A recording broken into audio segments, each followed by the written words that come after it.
Hi everyone, Marco here for a brand new episode of our special edition Lore of the Universal Century. Wait, where's Code? Code? Cod's gone. I'm what remains. Huh, who said that? Me! Pixel! First of her name, Doga, the Mitten Queen, born of the Game Elk. And you're supposed to be? Your third mascot? And probably the only competent one. Cod is a mute yes man, and Tanky is only there for your videos with subpar viewership. You mean latency content? Nailed it, genius. Seems like you have covered enough wacky Xeon stuff across the years, and you have been blessed with me to assist you for related content forward. Bah, that's technically not true that I covered so much wacky Xeon stuff, come on. Please. You've covered the Argo, Domal, Mad Angler, and Zamel, Dryson and Babel on your good days, and even the goddamn Goblin? Shut up! That's rich coming from someone who doesn't even have a proper wiki page and shares it with a totally different suit. Say that again, I dare you. Sure seeing Dollarstall Gamelk. Alright, sorry viewers, we will have this gremlin tagging along today.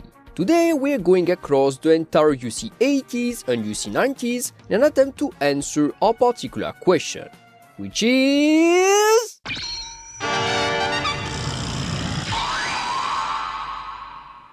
Yep, in this video we're going to cover 5 high-performance Xeon mobile suits that the Xeon remnants could have realistically brought to Torrington and that could have helped them to mop the floor with the Byarlant Custom, or at least makes it suffer a bit more and keep the other Xeonglings safe from its killing spree.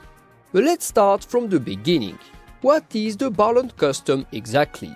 Codenamed RX-160S, the Byarlant Custom was a custom prototype aerial mobile suit, developed in the mid-UC 90s by the Federation forces at the Torrington base as a technical validation unit and test model.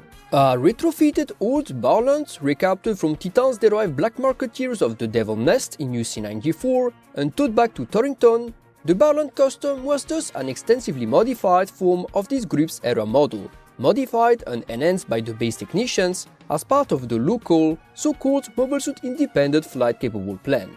A localized low-priority project kickstarted by Robin Diaz, one of Torrington's most prominent technicians and the man who captured the Byarlant that would become the Custom, the Independent Flight-Capable Plan was thus a small-scale project aiming to improve aerial capacities of mobile suits, without the use of transferable systems or subflight systems, relying exclusively on older assets from the late UC 80s and early UC 90s, rather than brand new technology. This plan notably based its work on the proven design of the Byarlant, one of the few successful examples of a machine with independent self-sustained flying abilities created up until that point in UC. We're not counting the Ozdem and Goof flight type, aren't we? No, we are not. One of them is a mobile armor with a Minovsky craft system, the other one is a series of busted failed prototypes, hardly comparable. In any case, the Byarlant Custom was thus this enhanced form of the old Byarlant, being upgraded with avionics and aerial specializing features to improve its capacity in aerial combat. First of all, the Byarlant Custom introduced a pair of boosters mounted on its back, each coming with 2 thrusters and connected to dedicated propellant tanks, not only drastically increasing the road thrust of the Custom, but also improving its flying speed, cruising range, and overall atmospheric intercepting abilities. The maneuverability of the Custom was also enhanced through the addition of protection paddles over the shoulder units of the original Byarlant, increasing the suit's turning capacities and the defense of this vulnerable yet important mobility feature.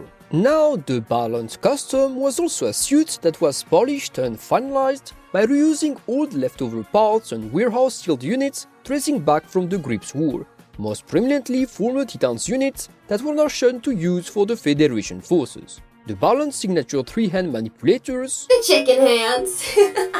were removed in favor of a new arm equipment, recycling the Lex Claw of the Gatley to instead provide the new Byarlant Custom with close-range assets, enabling the Custom to grab entire enemy mobile suits, a bit like the Iron Nails and Vice Claws of amphibious models. Food for thought, though. The Masala, Pallas Athene, and Godfrey all have this stupid gimmick of having leg claws to intercept enemy models. Soroka really had a weird certainty that attacking like a bird of prey was effective, huh? Perhaps, but this feature was also seen in the Bandok, which Shiroko never touched as far as we know.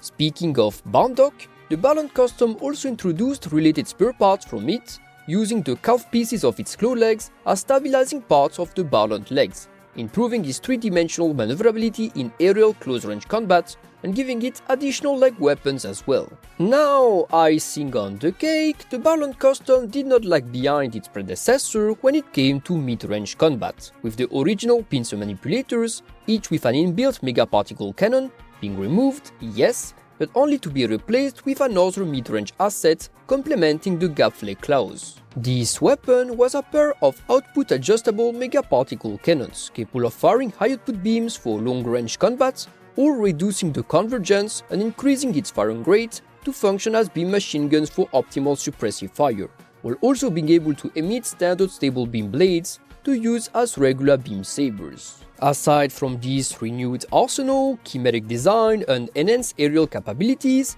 the Byarlant Custom was also enhanced in more traditional ways, with new sensors extending its range by around 2 km, while receiving a new improved generator to power all these new features. Funnily enough, the suit also covered its mono-eye sensor with a Federation-like screen visor, a modification which was included as a request from the Federation top brass to camouflage its Titan's origins. Yeah, and funnily enough, that was actually the only requirement they had to abide by for the suit to be approved. Guess if I received a screen visor, they would call me the Gundam Doga. Shut up, Pixel.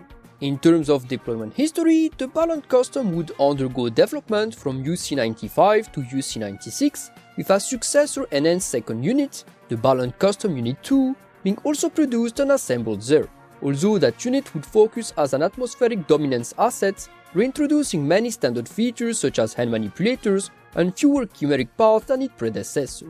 By UC-96, both Byarlants were still under development at their manufacturing facility, the Torrington base, until the base would be assaulted by an entire diaspora of Zion remnants looking for a last hooray, an event presented in Gundam Unicorn and infamously known as the Battle of Torrington.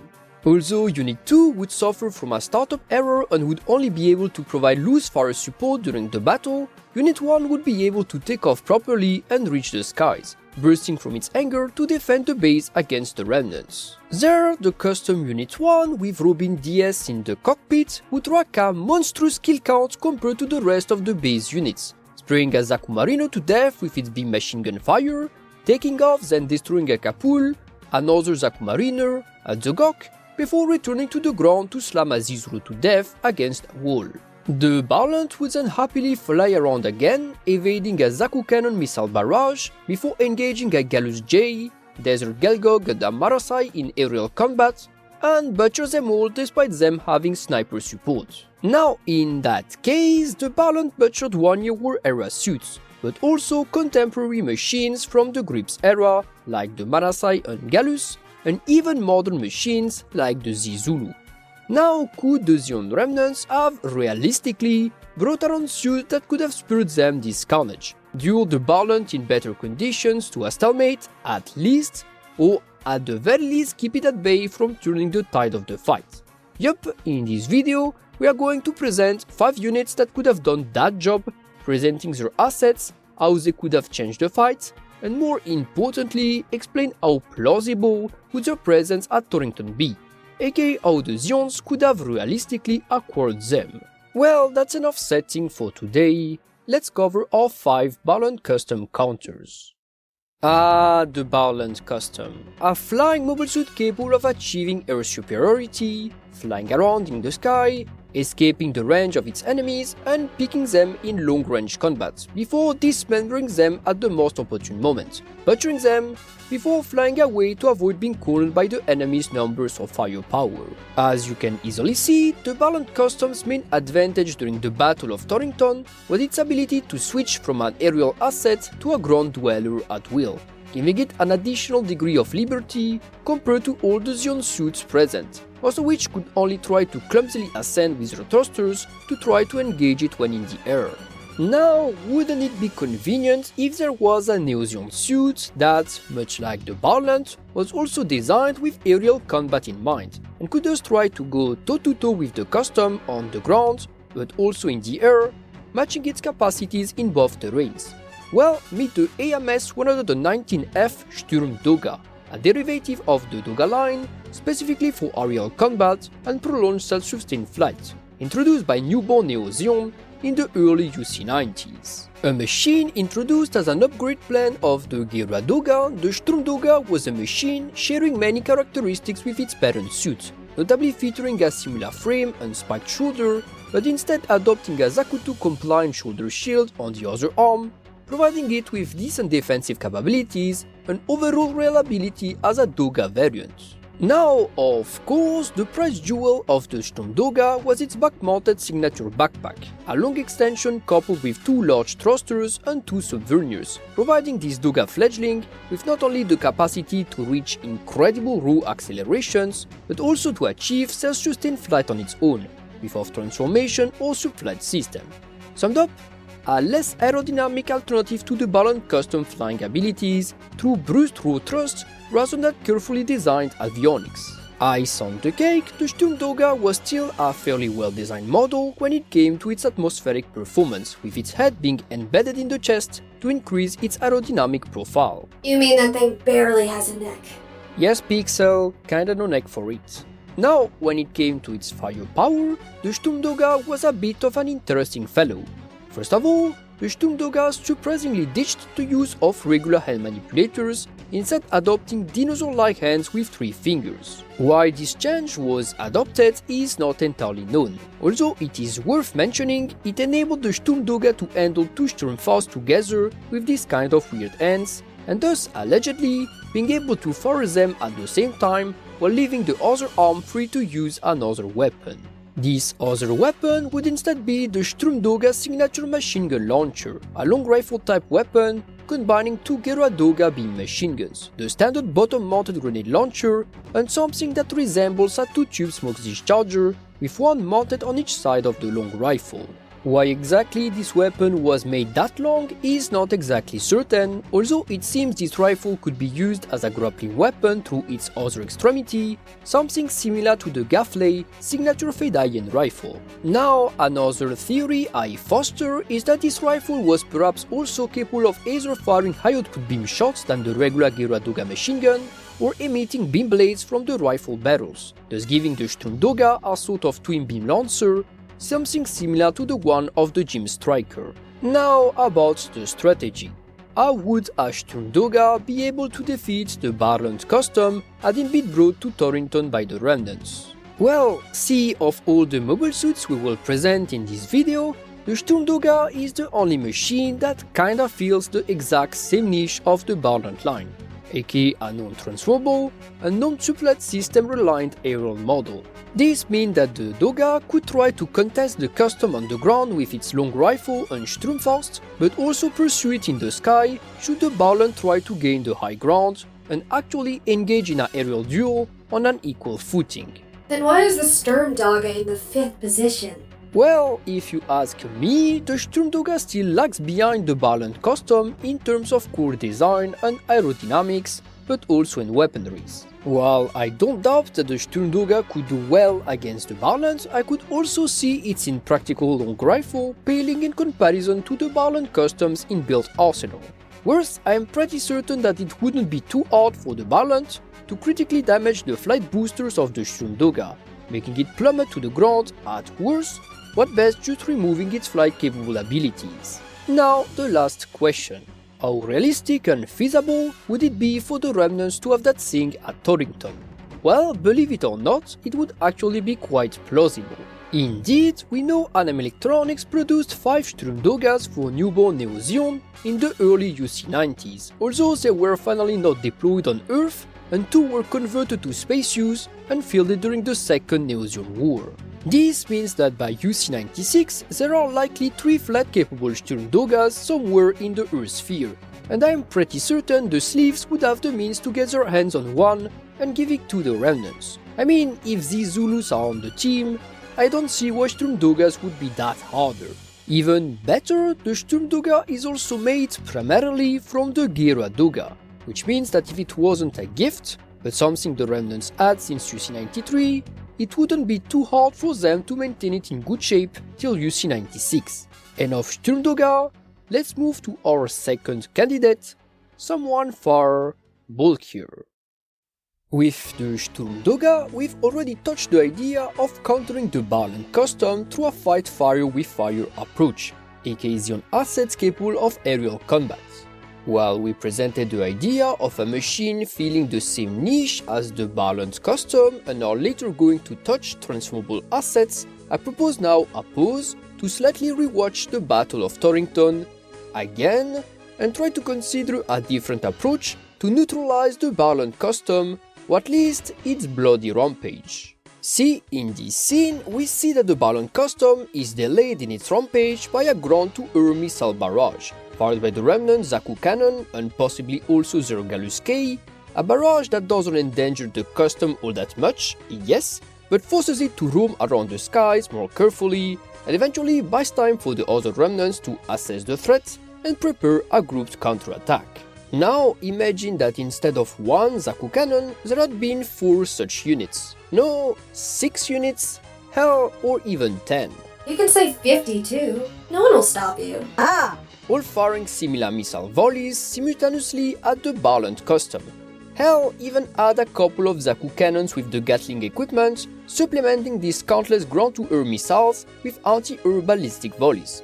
I can promise you that in such a scenario, the Byarlant would have been forced to keep a healthy distance from the attackers and forced it to fly around in the far fringes around Torrington. Marco, it's not realistic for the remnants to even have 6 Zaku cannons and 2 Gatling equivalents. They don't have the numbers. Right, but what if I told you, dear Pixel, that there are some mobile suits that pack all that firepower in a single frame, the 4th generation ones, with one amongst them, the MS-142 Xekutsfai, being the solution we've sought for the remnants to bring around a ground defense unit, capable of keeping the Byarlant in its mother's skirts. Alright, Marco, I know you're on Jovian crack, but that makes no sense. Cut the presentation. The Xekutsfai is 1. A space-use mobile suit. 2. Only 3 or so units were made, and they were all used by the Teton sympathizers known as the New Deceits and Sentinel. All those units were destroyed. Their manufacturing plant, soon, was destroyed, and the New Deceits took all the parts. Congrats! Your argument is meek if you're trying to sell the idea of a Xeon remnant to Xekutsfai at Torrington. Well, as surprising as it seems, my argument still stands. Let me explain the feasibility of it. We will present the Tsfai assets and strategy afterward. See, in his Mobile Suit Gundam guide, Legend of G short story, which takes place during the First Neo-Zeon War, Makoto Kobayashi once introduced the MT-R-21S Land Combat Xekutsfai, a ground-derived version of the Xekutsfai, this time in the hands of, surprise surprise, Neo-Zeon's forces. This Xekutsfai was actually used in February UC88, so at the same time the early events of Gundam Sentinel were taking place, which seems to point in the direction that this Xekutsfai was probably an early production unit that the 24th Independent Corps of Neo-Zeon likely stole from the Federation forces and later adopted as their battery ram to attack the Nabotania nuclear base. Of course, you can take Legend of G with a grain of salt, but it shows that there is a precedent in the lore about a Xekutsfai being used on land and by Neo-Zeon nonetheless. Now, this land combat Xekutsfai retains most of the regular loadout of the normal version, ditching the regular Tsfai beam smart gun to instead adopt a pair of more armored primary hands, which seems to come with a pair of small caliber cannons on each, which could be Vulcan cannons or beam guns. Alright, enough blabber, let's see what such a Xekutsfai could bring to the table for the Zeon remnants at Torrington. First of all, the Xekutsfai packed a monstrous missile volley capacity, with a total of 3 18-tube skirt-mounted missile pods, thus enabling it to deliver a total of 54 missiles horizontally, but also vertically, thus making it suitable to use as a ground-to-air missile platform with minimal movement required for the Xeku. Mind you, these missiles are actually short-range laser-guided missiles, enabling them to track a bit the target before detonating. Even better, the Xekutsfy also comes with a total of courtesy of its sub-arm 6 hand manipulators, enabling it to complement its crit barrage with 6 additional Sturmfaust, which, if you are wondering, are enough to blow up most mobile suits in 1 or 2 shots. You thought that was over? The Xekutsfy also equipped a pair of Scud-mounted 120mm machine guns, which require minimal hand controlling as they are fixed on the skirt, meaning that the Xekutsfy can not only overwhelm the Byarlant with its ground-to-air missiles, but also pepper it with supplementary anti-air suppressive fire, keeping it at bay. Ice on the cake, these machine guns have a realistic mean firing rate of around 450 rounds per minute, and the Xeku can transport 4 drum canisters of 6000 ammo in each, which if you do the math means the Xekutsfy can keep firing uninterrupted between 22 and 33 minutes at the Byarlant Custom while still firing missiles. Holy Sazabi! Final nail in the coffin for the Byarlant, the Xekutsfy is also not bad in close-range combat, especially with its sub-arms being able to use beam sabers, which means that engaging close-range combat is not much advantageous for the Byarlant Custom, if only it is able to close the gap due to the amount of stuff thrown at its face. If you make the count, bringing a single Xekutsfy as it stands at Torrington, as it provides fire support, equating to more than 10 Zaku cannons. Yeah, good luck for the Byarlant Custom to do anything, as long as the Xekutsfy is focused on it. Now, the final question. How realistic and feasible would it be for the Remnants to have a spare Xekutsfy land type, keep it functional untended, and later bring it to Torrington? And here is where it becomes murky. Sure, Legend of G shows us that there has been a precedent, but the Xekutsfy is also detailed multiple times as being a nightmare in terms of productivity and repairability, as it was designed as a performance hoarder, a mobile armor pumped into a mobile suit body, bloated because of that. What I mean there is that if a Xekutsfy land type survived from UC-88 to UC-96, it would likely be in a state of disrepair and not 100% functional or loaded out. Although we have seen that Neo Zeon was still able to fill VO2s in times supplies were dire, a machine comparable to the Xekutsfy in terms of resource consumption. Summed up, improbable but not impossible to still have a Xekutsfy land type to bring to Torrington. Now the real challenge would have been bringing the Xekutsfy to Torrington. While the Zwei can hover and move around decently for its size, like the Xamo, it's unlikely that it would have been able to make the trip, unlike, the Shamblo, and putting it on a subflight system or a fat uncle would have been a no-no as well, due to the Xekutsfy absurd size. I mean, Sentinel even enforces the idea that this Zwei sucks because you need at least an Alexandria to carry it around in space. Alright, enough mobile ground batteries to keep the Byarlant in check, let's present our third contender. With our last 2 Byarlant counters, we've explored the possibility to match the Byarlant's potential with a somewhat equivalent, with the Sturm Doga, and the possibility to keep it at bay with overwhelming ground-to-air barrage, with the overloaded Xekutsfy land type. Now, if we rewatch the Torrington battle, yes, again, one can see that the Byarlant was actually attacked by 3 non-flying mobile suits, the Gallus J, Desert Gelgog, and Marasai, the last of which was able to put a semi-decent fight and immobilize the Byarlant's arm, but got cut to pieces nonetheless. Now, all these 3 suits are not particularly impressive designs, with one being a 1-year war relic, and the other 2 being first Neo Zeon War general-purpose model, not even specially designed for ground combat. Sure, one could argue that the Gallus is meant for urban combat and is a tactical close-range specialist, but it was definitely not designed to engage a mid-air duel against an aerial mobile suit. What if, instead of those 3 unlucky attackers, the Remnants had instead brought a way more advanced model, a modern suit specially designed for ground combat, boasting incredible performance to succeed where the Marasai, Desert Gelgog and Gallus all failed? Well, meet the PMS-007 Jaguar, a high-performance ground specialized model created by newborn Neo Zeon around late UC-92. A limited production special operations ground use attacker, the Jaguar was a suit derived from the infamous PMX line, being itself a modernized and improved variation of the PMX-005 Breda, itself a compact version of VO2, itself a mobile armor-grade ground platform that was created by Neozion engineers who had worked with Shiroko on his masterpiece, the PMX-003 VO. Through this lineage, the Jaguar was essentially the spawn of these mobile suits that had once made everyone tremble during the Grips War, modernized to roam the early UC90s uncontested and designed to rule ground environments. Like VO in its time, the Jaguar was primarily built around being a simple yet absurdly high-performance design, with the Jaguar featuring a generator output of 3900 kilowatts and a max acceleration of 1.83 Gs, thus giving its specs rivaling the ones of the Sazabi line. If you put that in comparison to the Byarlant Custom, this means that the Jaguar has more than twice the power output of its contender and around 15% higher raw acceleration, which means that the Jaguar can power more complex systems and higher output weapons and can reach its maximal speed faster than the Byarlant Custom. Sensor range-wise, the Jaguar also outclassed the Byarlant, which means that while the Byarlant can try to put some distance between it and the Jaguar will always keep track of the Byarlant. Summed up, if the Byarlant can detect and target the Jaguar, it means that the Jaguar systems already picked up the Byarlant 1 kilometer away.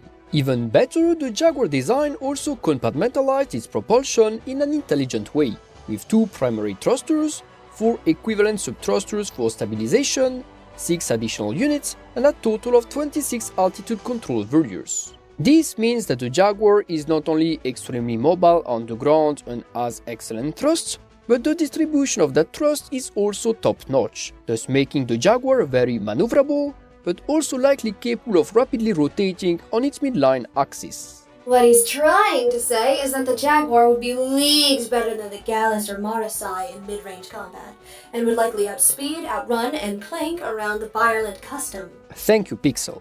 Now, the Jaguar was also equipped with offensive and defensive assets that would come handy in the case it would need to fight something like the Byarlant. Defensive-wise, the Jaguar is, as you can see, extremely bulky and armored, meaning that the Byarlant mega-particle cannons wouldn't do much damage to it unless they increase their output to the maximum. The Custom could try cutting it with its beam sabers, but given the bulk of the Jaguar would have time to counterattack with its beam sabers before the armor parts are fully melted. Weaponry-wise, the Jaguar would instead have fitted with 30mm Vulcans on its shoulders, weapons of a too small caliber to really damage the Byarlant, but still useful for suppressive fire in close-range combat. Better than that, the Jaguar also introduced a very unique signature handheld weapon, a rifle called the Vulcan Shot Rifle, which some sources state as being 120mm, but others just 50mm. What we do know about the Vulcan Shot Rifle is that this weapon is a machine gun firing weapon of tremendous firepower, capable of mowing down entire mobile suit platoons with its volleys, but also destroying large armored mobile armors like the G-Ray. How you want to reconcile this disputed yet still low caliber rating to the depicted devastating effectiveness of the Vulcan Shot Rifle is up to you, but it is worth mentioning that the rifle itself has a sub-Vulcan cannon on its side, which I interpreted as the rifle being 120mm and the sub-cannon being 50mm. Perhaps the Vulcan Shot Rifle actively fires super high explosive pellets, hence why its 120mm rounds are so powerful even against reinforced targets. In all cases, given what we saw in records of Mobile Suit War 2, the Byarlant Custom would not survive a well-placed volley from that weapon. Now the final question. How feasible and realistic would it be for the Zeon Remnants to have won for the Torrington Party? Well, surprisingly enough, this is a bit similar to the Sturm Doga.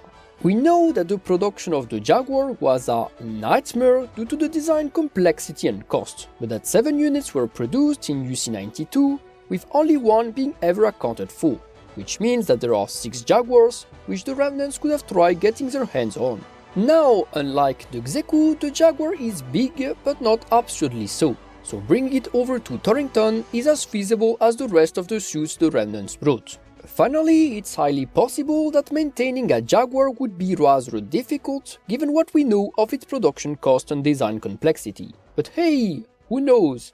If you can complete and maintain the Shamblo in working order, a Jaguar might not be that hard.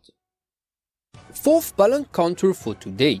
We've explored brute high performance from a ground suit, anti-air artillery barrages from another bulkier one, and a Flying Doga to match the Byarlant Custom's abilities and environmental range. Let's be honest, at some point it's important to realize that the best way to deal with the Byarlant Custom and the Sandus one was always by bringing around an aerial mobile suit to the fight, something that could ensure air superiority for the Zeon forces and fight the Byarlant Custom on an equal footing. The Sturm Doga does that by mimicking the Byarlant, a self-sustained flight-capable non-transforming mobile suit. Yet, there are other ways for mobile suits or mobile armors to shine as aerial dominance units. You mean sub-flight systems? No, sub-flight systems are terrible, especially for duels and the likes. Yes, they are excellent for long-range deployment and are the most productivity-friendly choice, but having a sub-flight system is a big disadvantage if you are fighting a suit capable of independent flight. See with the Penelope vs the Messers in the Hathaway Flash movies. Instead, we are going to consider a different type of method to achieve independent reliable flight abilities, the gateway for the third generation of mobile suits, a transformable mode.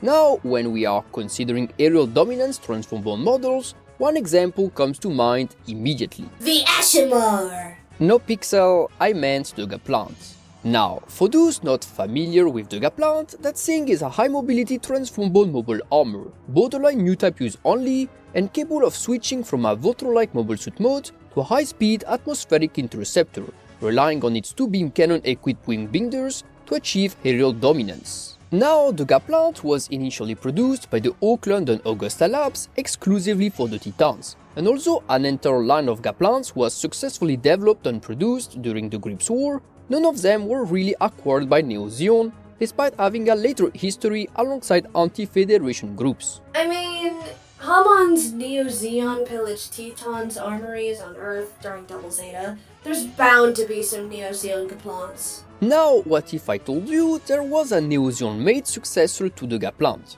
A similar derived aerial mobile armor that the Remnants could have realistically brought to Torrington to duel and kick the Byarlant Custom in the nuts. Well, meet the ORX-005 RX Sturmjäger, sometimes also referred to as the Gaplant or Sturmjaguar, although it is totally unrelated to the previous Jaguar, despite appearing in Connex material. A machine hinted to have been developed for the Titans, but later captured and retrofitted by Amman Neo Zeon forces, the Sturmjäger was an overall refurbishment of the Gaplant design, retaining most of its signature characteristics while featuring some changes here and there. Most notably, the Gaplant wing unit were replaced with what would be labeled as gun pods, two turbine-like round sections, serving less as movable wing assets and more as additional jet engines to improve its aerodynamics. Like the Gaplant wing units, the gun pods were the primary weapons of the Sturmjäger, each mounting a rapid-firing beam machine gun, a small Vulcan,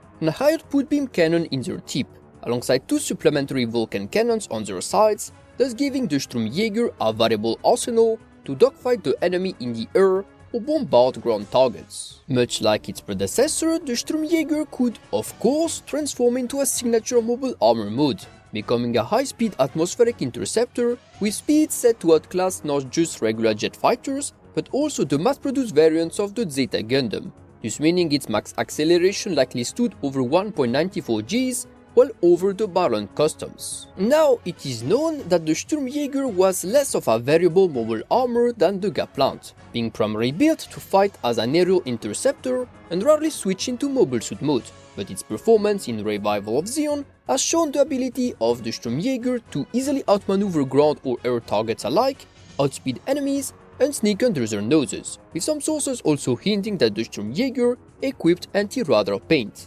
With this, the strategy of the Sturmjäger against the Byarlant Custom would be less about playing fair and engaging it in a proper aerial duel, and more about stealthing in and attacking it with blitz-like assaults, dashing in, outmaneuvering it, and causing damage before quickly retreating, wearing it down with these hit-and-run attacks. Not very fair if you ask me. The goal is to survive the attack and kill the Byarlant Custom pixel, not to be fair. Plus, you're a suit with funnels, so you can't possibly talk about playing fair. Ugh, what a slog. In any case, the only reason why the Sturmjäger doesn't rank higher here is because it is known as very fragile and is a less proficient mobile suit than it is a mobile armor, which means that should the Byarlant be able to lock the Sturmjäger in close-range combat with beam sabers in the air, the Sturmjäger would realistically be put to a massive disadvantage. Plus, it sucks as a walker, they say. Now, how realistic and feasible would it have been for the Remnants to have brought a Sturmjäger to Torrington? Well, surprisingly enough, the odds are well in their favor. By UC92, at least 2 Sturmjägers were still in active service in Neozion ranks, one of which was later upgraded further for space use. By UC96, it thus would be improbable, yet still possible, for one such unit to be still accessible to the Remnants. Repairment-wise, the aplant is a transformable design, yes, which are known to be quite a slog to repair and maintain, but again, if they can keep the Shamblo running, I don't see why a single Sturmjäger would be that hard. Transportation-wise, the Sturmjäger doesn't even need assistance. It's well suited for long-range flight in its transformable mode, which means that amongst all the suits we saw here, it's probably the one that would have the least problems to reach Torrington on its own. But let's now do a small break and give some suits an honorable mention before presenting the finalist. Time to pause our listing to now present an honorable mention, a suit we believe could have done a half semi-decent job against the Byarlant, but would have likely lost all the same and thus wouldn't deserve to make it to the top 5, nor really justify making the video a top 6. This suit is a transformable machine coming from the hellish depth of Star of Zion, the AMX-003 Gaza C. Gaza C! My god, Marco, stop the crack! Let me finish, Pixel. I mean the AMX-003B, aka the upgraded variants known as the Gaza C2. One of the earliest variations of the Gaza line, the Gaza C2 was an enhanced form of the original Gaza C design, retaining most of its structural elements on core design, while introducing a couple of decent improvements here and there. First of all, the Gaza C2 removed the twin beam guns equipped on the Gaza's dorsal unit, also ditching the shoulder binders of the Gaza C to instead introduce a different firepower and mobility coupled feature. This feature was a pair of forearm-mounted wing binders, each equipped with a beam cannon at their tip, a type of asset that was not only inspired by the Gaplants, but nearly plagiarized them in their entirety. Thanks to this asset, the Gaza C2 gained a massive boost in maneuverability compared to its predecessor, with the wing binders enabling it to quickly turn, readjust its balance like supplementary and back limbs, and providing overall better aerodynamics coupled with well-needed firepower. A small bonus, but the Gaza C2 also ditched the Gaza C chest-mounted supplementary mono eye for an inbuilt Iwokra dome, a feature similar to the Gaza E's, giving it superior sensor range alongside mild electronic warfare capabilities. Now, the reason I decided to put the Gaza C2 as an honorable mention is that the C2 is actually pretty good. We discover new things every day if a Gaza C can be good. Well, in the short graphic stories they appear in the late Grips War, the Gaza C2 proved to be resilient and excellent combatants overall, mopping the floor with the jet fighters scrambled by Karaba during a mid-air combat, despite the story telling us that the Gaza C2's flight capabilities are somewhat limited. Even better, the Gaza C2 group then get ambushed by Jim 2 platoons that outnumber them 4-1. And yet, the Gaza C2s eliminate all of them with limited effort, only leaving a few fleeing survivors. Now, do I think a single Gaza C2 piloted by a regular grunt would be able to triumph over the Byarlant Custom? Well, not really. I mean, the C2 is pretty good, but it's at the end of the day just a worse Aplant in mobile suit mode, and its mobile armor mode has to be a sort of Sturmjäger from the dollar store. Enough honorable mentions, let's bring out the last Byarlant Custom counter. Well, the Gaza C2 was actually an appetizer to accustom you slowly to the dark twist and realization of this video. With the Sturmjäger, we slowly started to prove that an aerial transformable mobile suit capable of hit-and-run and high-speed atmospheric combat was probably the most achievable and sustainable way to deal with the Byarlant Custom, rather than slugging around a ground anti-air battery, trying to find a rare independent flying Xeon model, or gambling with high performance alone. what if I told you that there was a Neo-Zeon crafted transformable mobile suit that was cheaper, more heavily armed, more recent, and productivity friendlier than the Sturmjäger could ever hope to be? Well, let's present you the suit that we believe could have really saved the day against the Byarlant Custom, the monstrous machine known as the AMX 016 Gaza W. You've got the nerve to put a Gaza over the Byarlant Custom? I hope you have good arguments. You're not ready for them. A high-performance machine created as a late extension of the Gaza line, the Gaza W was a machine manufactured in the later stages of the First Neo-Zeon War, being one of the last machines Axis would ever get the chance to produce, right after the Gaymalk and before the Gigantic. Created to redesign the Gaza's core structure believed outdated by Axis upper echelons, the Gaza W was thus a completely rebalanced and revamped approach of what the Gaza was supposed to be, adopting a completely remodeled transformable frame and advanced features, being labeled Outlaw as a Zeon aplant with a elgoog head, and in-universe as a Doga in a barely Gaza skin. First of all, the Gaza W was a suit that took into account the need for improved speed and maneuverability, ditching the blockish traditional structure for a slender and slimmer body frame, while also equipping 3 vernier stabilizers for improved handback, 2 on its backpack, and 1 as a crotch piece. Even better, the Gaza W also mounted special signature wing binders as shoulder units, each coming with 2 rear thrusters and aerodynamic shapes, providing improved speed, maneuverability and turning abilities, similarly to the aplant wing units. Even better, those binders were flat enough to be used as shield binders to counter enemy attacks, a feature from the aplant that was lost in the Sturmjäger but reappeared in the Gaza W design. Now, firepower-wise, the Gaza W was also leagues above the other Gazas, with enough firepower to mow down the Byarlant Custom and keep it buried under a pile of rubble. On each of its wing binders, the Gaza W equipped 2 beam cannons alongside what seems to be beam guns, while also mounting 2 supplementary beam cannons on its backpack tail stabilizers. This massive firepower was supplemented by the Gaza W custom handheld weapon, a special Hyper Knuckle Buster, and it also seems that the Gaza W mounted missile pods of some sort on the top of its wing binders. That's a lot of firepower. So that was it? Well, no. The Gaza W also came with many other gimmicks, including of course a transformable mobile armor mode to increase its cruising speed and range, but also a ground radar built in the crotch piece, enabling it to track targets from afar.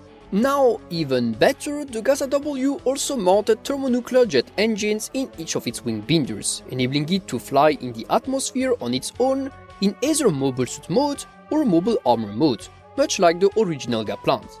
This means that this highly advanced gremlin comes with atmospheric flight capabilities that easily rival the Byarlant Customs, has a much heavier arsenal, and also supplements some nice features here and there to assist it in the fight. While a bit structurally slim, the Gaza W is not as fragile as the Sturmjäger to be able to engage the Custom in close-range combat, while packing enough firepower to make the Byarlant flinch and having diversified assets to keep it on the run. What about the productivity then? There has to be a catch. Not really. The Gaza W is actually fairly well placed in terms of productivity. In fact, the few times units of this model were dispatched, it was to Collard, an anti-Federation terrorist organization with ties to Neo-Zeon. If such a group can get and maintain a Gaza W in UC-90, then I don't see why the Zeon remnants of Earth couldn't have acquired and maintained one at least till UC-96. Bringing it to Torrington isn't a problem either, as like the Sturmjäger or Agaplant, it could have simply been flown there on its own. And with the Gaza W, end up this video of the 5 suit we believe could have triumphed over the Byarlant Custom at the Remnants brought one to Torrington. Tell us in the comments whether you think the Gaza W, Sturm Doga, Sturmjäger, Jaguar or Xekutzfy land type could have saved the day at Torrington, or if you think the Gaza C2 could have lasted more than 30 seconds against the Custom. You're also all welcome on our Discord bunker, and for those willing to pay extra to support the channel, there are some benefits to reap here and there for being members. With this video comes to an end. Marco And Pixel! Well, we're both out.